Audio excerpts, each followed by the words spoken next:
കൊച്ചിയിൽ 4-ാം തീയതി നടക്കുന്ന വഖഫ് ബില്ലിനെതിരെയുള്ള പ്രതിഷേധ സമ്മേളനത്തിന് അവസാനഘട്ട ഒരുക്കങ്ങൾ പൂർത്തിയായിക്കൊണ്ടിരിക്കുകയാണ്. വലിയ പന്തലൊക്കെ ഒരുങ്ങുന്നുണ്ട്.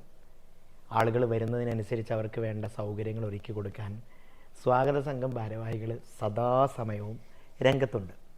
എന്താ ഇത്ര പ്രാധാന്യം? 4 സുന്നി സംഘടനകൾ ഒരുമിച്ച് നടത്തുന്ന ഒരു സമ്മേളനം. അതിൽ സമസ്ത AP വിഭാഗമുണ്ട്, EK വിഭാഗമുണ്ട്, ദക്ഷിണ കേരള സംഘടനയുണ്ട്, അതുപോലെ തന്നെ സംസ്ഥാന ജമിയത്തുൽ ഉലമയുണ്ട്.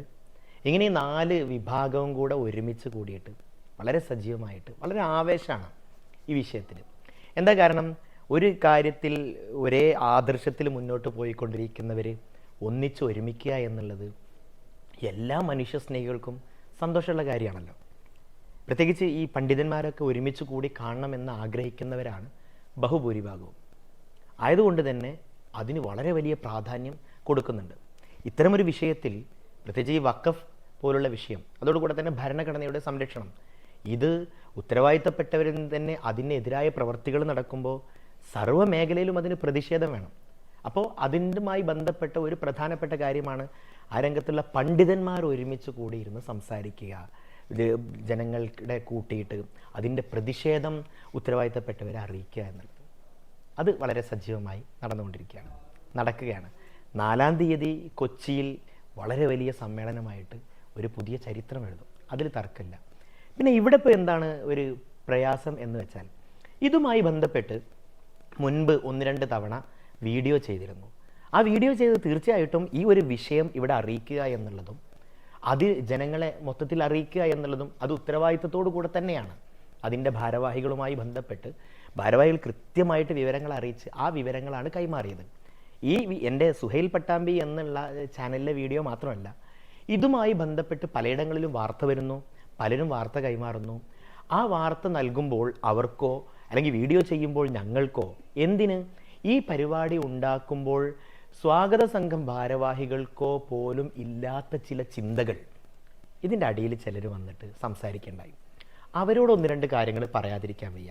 സത്യത്തിൽ ഈ സമയത്ത് അത് പറയുന്നത് ശരിയല്ല എന്ന് തോന്നുന്നുണ്ട്. എന്താ കാരണം?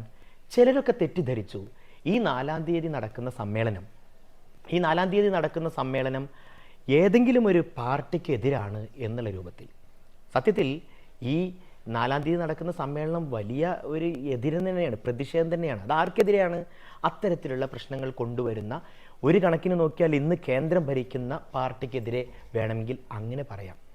ആയതുകൊണ്ട് തന്നെ ഇത്തരത്തിലുള്ള വാർത്തകളും അതുമായി ബന്ധപ്പെട്ട വിഷയങ്ങൾക്കും അടിയിൽ വന്നിട്ട് കരയേണ്ടത് അല്ലെങ്കിൽ അതിനെക്കുറിച്ച് പറയേണ്ടത് ആ പാർട്ടിയുടെ ആളുകളാണ്. പക്ഷേ വളരെ വിചിത്രമായൊരു സംഭവമാണ് നടന്നുകൊണ്ടിരിക്കുന്നത്. ഇതുമായി ബന്ധപ്പെട്ട അതൊന്നും എനിക്ക് പറയേണ്ട ആവശ്യമില്ലല്ലോ. ഞാൻ ചെയ്ത വീഡിയോക്കടിയിലുണ്ട് പലരും വന്നിട്ട് ഈ പാർട്ടിയെ തകർക്കാൻ നിങ്ങൾക്ക് കഴിയില്ല. ആരാ പാർട്ടിയെ തകർക്കാൻ പോയത്? അത് ഒന്നുകൂടെ പറഞ്ഞാൽ, മുസ്ലിം ലീഗിനെ തകർക്കാൻ നിങ്ങൾക്ക് ഇതിനുകൊണ്ട് കഴിയില്ല. മുസ്ലിം ലീഗില്ലാതെ ഇത് നടക്കില്ല. മുസ്ലിം ലീഗിനെ എതിർക്കാൻ വേണ്ടിയിട്ടാണ്. മുസ്ലിം ലീഗിൻ്റെ ആരെയും വിളിക്കുന്നില്ലേ? ഇങ്ങനെയൊക്കെ. മുസ്ലിം ലീഗ് അതൊരു രാഷ്ട്രീയ പാർട്ടിയാണ്. അത് രാഷ്ട്രീയ പാർട്ടിയായിട്ട് നിലനിൽക്കണം, രാഷ്ട്രീയത്തിന് വേണ്ടി നിലനിൽക്കണം, ജനങ്ങളുടെ ആവശ്യങ്ങൾക്ക് വേണ്ടിയിട്ട് പ്രവർത്തിക്കണം. ഒന്നുകൂടെ പറഞ്ഞാൽ ന്യൂനപക്ഷങ്ങൾക്ക് വേണ്ടി പ്രവർത്തിക്കണം, മുസ്ലിങ്ങൾക്ക് വേണ്ടി പ്രവർത്തിക്കണം എന്ന് തന്നെയാണ് എല്ലാവരുടെയും ആഗ്രഹം. അത് നല്ല രൂപത്തിൽ നടന്നു പോകണം എന്ന് തന്നെയാണ് എല്ലാവരും ആഗ്രഹിക്കുന്നത്. അതിൽ തർക്കമൊന്നുമില്ലല്ലോ. പക്ഷേ അതിൽ ഞാൻ ഒരു കാര്യം പറയുകയാണ്, ഈ മുസ്ലിം ലീഗിൻ്റെ ഒരു പക്ഷേ നയം ഒന്നും ആയിക്കൊള്ളണമെന്നില്ല. അല്ലെങ്കിൽ ഇത്തരമൊരു കാര്യങ്ങൾ വരുമ്പോൾ അതിൻ്റെ സംസ്ഥാന കമ്മിറ്റി കൂടിയിട്ട് തീരുമാനിച്ചോ, അല്ലെങ്കിൽ ജില്ലാ കമ്മിറ്റി കൂടി തീരുമാനിച്ചതോ, അല്ലെങ്കിൽ വേണ്ട ഒരു പ്രാദേശിക കമ്മിറ്റി പോലും ഈ വിഷയവുമായി ബന്ധപ്പെട്ടിട്ട് ഒന്നും ചെയ്തിട്ടുണ്ടാവില്ല. പക്ഷേ ഇവിടെ എന്താണെന്ന് വെച്ചാൽ, സോഷ്യൽ മീഡിയ എന്ന് പറയുമ്പോൾ അവിടെ വന്നിട്ട് ഒരു സാധാരണക്കാരൻ ഒരു വിഷയം എഴുതിയിട്ട് ഒരു പാർട്ടിക്ക് വേണ്ടി എഴുതിയാലും അതവിടെ വായിക്കപ്പെടുകയാണ്. അതൊന്നില്ലെങ്കിൽ ആ പാർട്ടി നിയന്ത്രിക്കണ്ടേ? ഒരു സംഘടനയുടെ, ഞാൻ പ്രവർത്തിക്കുന്ന ഒരു സംഘടനയുടെ പേരിൽ ഞാൻ സോഷ്യൽ മീഡിയയിലോ മറ്റോ പക്വതയില്ലാത്ത ഒരു വർത്തമാനം പറഞ്ഞാൽ, സംഘടനയ്ക്ക് വേണ്ടി പറഞ്ഞാൽ, അതിൻ്റെ ദുരനുഭവം ഏറ്റെടുക്കേണ്ടി വരിക സംഘടനയ്ക്കാണ്. അതുകൊണ്ട് തന്നെ തീർച്ചയായിട്ടും ഞങ്ങളൊക്കെ നിയന്ത്രിക്കപ്പെടുന്നുണ്ട്, പ്രവർത്തകരൊക്കെ നിയന്ത്രിക്കപ്പെടുന്നുണ്ട്, സംസാരിക്കരുത് എന്നുള്ള രൂപത്തിൽ. ഇതിപ്പോൾ എന്താ സംഭവം? ഞാൻ അതാണ് പറഞ്ഞത്, ഇതിൻ്റെ സംഘാടകർ പോലും ഉദ്ദേശിക്കാത്ത രൂപത്തിൽ ചിന്തിക്കുകയാണ്. മുസ്ലിം ലീഗിനെ എതിർക്കാൻ പറ്റില്ല. ഞാൻ കഴിഞ്ഞ പ്രാവശ്യം വീഡിയോ ചെയ്തപ്പോൾ ആ വീഡിയോക്ക് എൻ്റെ ഒരു കൂട്ടുകാരുണ്ട്, എനിക്ക് ഇത്തരം വിഷയങ്ങളിലൊക്കെ സഹകരിക്കുന്നവരുണ്ടല്ലോ. അപ്പോൾ സ്ഥിരമായിട്ട് എനിക്ക് പോസ്റ്റർ ചെയ്തു തരുന്ന ആ കുട്ടിയോട് പോസ്റ്റർ ചെയ്യാൻ പറഞ്ഞു. ഞാൻ ഈ സംഭവം മാറ്റർ കൊടുക്കും, ഫോട്ടോ വേണമെങ്കിൽ ഇന്ന ഫോട്ടോ വേണം എന്നൊക്കെ പറഞ്ഞു. അപ്പോൾ ഈ വഖഫ് ബില്ല് എന്ന് പറഞ്ഞപ്പോൾ അവൻ അതുമായി ബന്ധപ്പെട്ട് വലിയൊരു പ്രതിഷേധ റാലിയുടെ ഒരു ഫോട്ടോ വെച്ചു. അപ്പോൾ കോഴിക്കോട് നടന്ന മുസ്ലിം ലീഗിൻ്റെ പ്രതിഷേധ റാലി ഏറ്റവും സൂപ്പറായിരുന്നു, സംശയമില്ല. നമ്മളൊക്കെ വേറെ കാര്യം, ഈ കോഴിക്കോട് നടന്ന ലീഗിൻ്റെ പ്രതിഷേധ റാലിയൊക്കെ നമ്മൾ ഫുൾ പ്രഭാഷണങ്ങളും അവൈലബിൾ ആയതൊക്കെ കേൾക്കുന്നവരല്ലേ, ന്യൂസ് പിറ്റേഴ്സും വായിക്കുന്നവരല്ലേ. നമ്മൾക്കത് കാണുമ്പോൾ ഭയങ്കര സന്തോഷമല്ലേ. കാരണം എന്താണെന്ന് വെച്ചാൽ അങ്ങനെ നല്ല പ്രഭാഷണങ്ങൾ നടന്നിട്ടുണ്ട്, അതിൽ തർക്കമൊന്നുമില്ല. നല്ല പ്രഭാഷണങ്ങൾ നടന്നിട്ടുണ്ട്, നല്ല ആശയങ്ങൾ ഉൾക്കൊള്ളുന്ന പ്രഭാഷണങ്ങൾ. അപ്പോൾ അതുകൊണ്ട് തന്നെ ഈ പോസ്റ്റർ ഡിസൈൻ ചെയ്തപ്പോൾ, അതായത് ഇതിന് തംബ്നെയിൽ എന്ന് പറഞ്ഞ സാധനം ഉണ്ടല്ലോ, അത് ഡിസൈൻ ചെയ്തപ്പോൾ അതിൽ ഈ ഫോട്ടോ ആണ് കൊടുത്തിട്ടുള്ളത്. അതൊരു തെറ്റല്ല. കാരണം എന്താണെന്ന് വെച്ചാൽ അത് വലിയ പരിപാടിയാണെന്ന് അംഗീകരിക്കുകയാണ്. ഇപ്പോഴും അങ്ങനെ തന്നെയാണ് അംഗീകരിക്കുന്നത്. ലീഗിൻ്റെ ആ സമ്മേളനമൊക്കെ നല്ല സൂപ്പർ പരിപാടിയായിരുന്നു. അത് മറ്റൊരു ലൈൻ, ഇത് വേറൊരു ലൈൻ, അത് ചിന്തിക്കണ്ടേ? ഏതുപോലെ ഞാൻ പറയാം. എൻ്റെ നാട്ടിൽ സ്കൂൾ വാർഷികം നടത്താറുണ്ട്, മദ്രസയിൽ നബിദിനം നടത്താറുണ്ട്. രണ്ടും രണ്ട് ലൈനല്ലേ. അപ്പം ഈ മദ്രസയിൽ നബിദിനം നടത്തുമ്പോൾ സ്കൂളിൻ്റെ ആളുകൾ വന്നിട്ട് പ്രശ്നം ഉണ്ടാക്കും. കാരണം അത് രണ്ടും രണ്ട് ലൈനാണ്. അതിൻ്റെ അർത്ഥം ഒന്ന് മറ്റേ എതിർക്കണമെന്നോ ഒന്നുമില്ല. കാരണം അത് രണ്ടും രണ്ട് ഭാഗമാണ്. അപ്പോൾ അതുപോലെ നീ ഈ പോസ്റ്ററിൽ ലീഗിൻ്റെ ഫോട്ടോ ഇട്ടത് കൊണ്ട് എന്താണ് ഉദ്ദേശിച്ചത്? എന്തുദ്ദേശിക്കാൻ? അങ്ങനെ തന്നെയല്ലേ. കാരണം ഇവിടെ കൊച്ചിയിൽ നടക്കുന്ന പരിപാടിയുടെ ഫോട്ടോ കിട്ടൂലല്ലോ, കാരണം അതിപ്പോൾ ആയിട്ടില്ല. അപ്പോൾ ഇതൊരു ഇമാജിൻ ചെയ്തൊരു ഇമാജ്, ഇത്ര മാത്രമേ ഉള്ളൂ. അപ്പോൾ എൻ്റെ പ്രിയപ്പെട്ട ലീഗ് പ്രവർത്തകരോട് പറയാനുള്ളത്, നിങ്ങൾ അത് ഞാൻ നേതാക്കന്മാരോടോ അല്ലെങ്കിൽ പാർട്ടിയുടെ നയമുള്ളവരോടോ നയം പിൻപറ്റി ജീവിക്കുന്ന ലീഗരോടല്ലോട്ടോ പറയുന്നത്. കാരണം അത് അവർക്കൊന്നും ഇതിൻ്റെ കാര്യങ്ങളൊന്നും ചർച്ച ചെയ്യാൻ സമയമില്ല. മുസ്ലിം ലീഗിൻ്റെ ഔദ്യോഗിക പ്രവർത്തകന്മാർക്കൊന്നും ഇത്തരം വിഷയം ചർച്ച ചെയ്യാൻ സമയമില്ല. പക്ഷേ ഒരു കാര്യം എന്താണെന്ന് വെച്ചാൽ, നിങ്ങളുടെ ചർച്ചയല്ല പൊതുജനം കാണാം, പൊതുജനം കാണുന്ന ഇത്തരം വിഷയങ്ങളാണ്. പൊതുജനങ്ങൾ വിചാരിക്കുക എന്താണെന്ന് വെച്ചാൽ, ഇവിടെ ഈ സമസ്ത അല്ലെങ്കിൽ ഇങ്ങനത്തെ സംഘടനകളൊക്കെ എന്തെങ്കിലും പരിപാടി വെക്കുമ്പോൾ ലീഗിനെ കൂട്ടിയിട്ടില്ലെങ്കിൽ ലീഗിന് ഭയങ്കര പ്രശ്നമാണ് എന്നാണ് ഇവർ വിചാരിക്കുന്നത്.